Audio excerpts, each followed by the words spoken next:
Hi there. Today we're going to look at a MasterGMAT critical reasoning question, and for those of you who want to try it out, you can, as usual, pause the recording and try the question out and then unpause it to listen to the explanations. So if you want to try it out, pause the recording now. Okay, good. Welcome back. Basically, as this is a new question type, we're going to start off with a medium level question for this question type, which we're going to discover in a second. And in future videos, we're going to look at much harder questions of the same type. So for now, of course, our first step is to look at the question stem, most important thing to do first, and we see that it says the above conclusion is properly drawn if which of the following is assumed. So just by the word assumed, we know that this is an assumption question, and of course this gives us quite a bit of information. What we know, firstly, is that this is a common type of question, and we're trying to find the gap between the premise or premises and the conclusion, something that was unsaid but assumed to be true by the author in order to reach the conclusion as based on the premises. In other words, the assumption is the answer to what the author would say if asked, how did you get to that conclusion?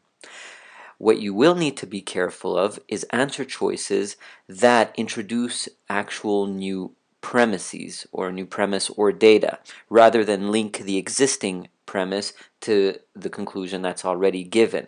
So that's the most common distractor that you have to be careful of.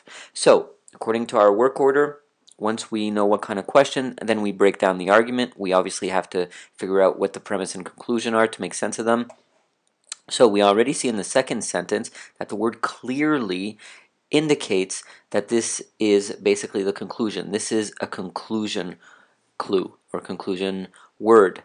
And we know that the conclusion is that Joe's actions lead to his team's success, as based on the premise which comes in the first sentence.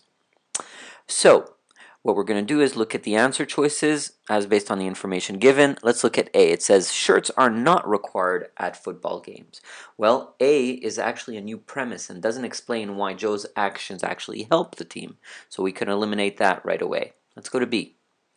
In B, it says the fate of a football team relies on fans explicitly showing their loyalty when attending their games. Let's think about this.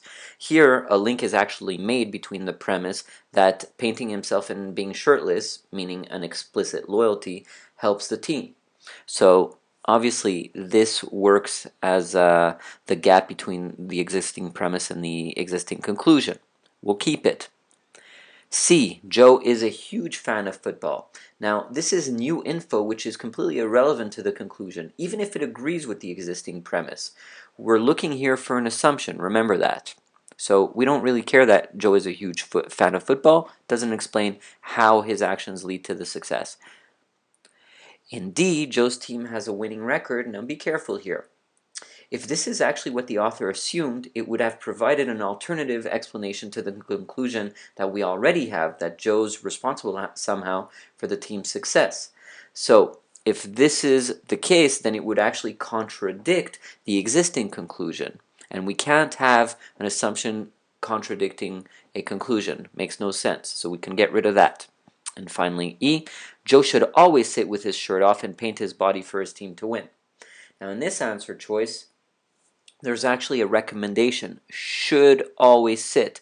Now we know that recommendations are basically indicators of a conclusion, and right here in E, this is another distractor which you can get.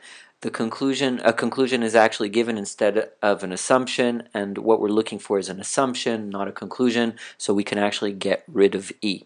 So our best answer choice is, of course, B. Let's click on that.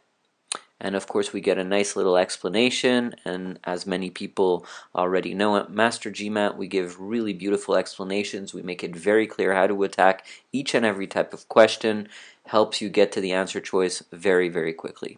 So well done those of you who got this right, and we'll see you next time.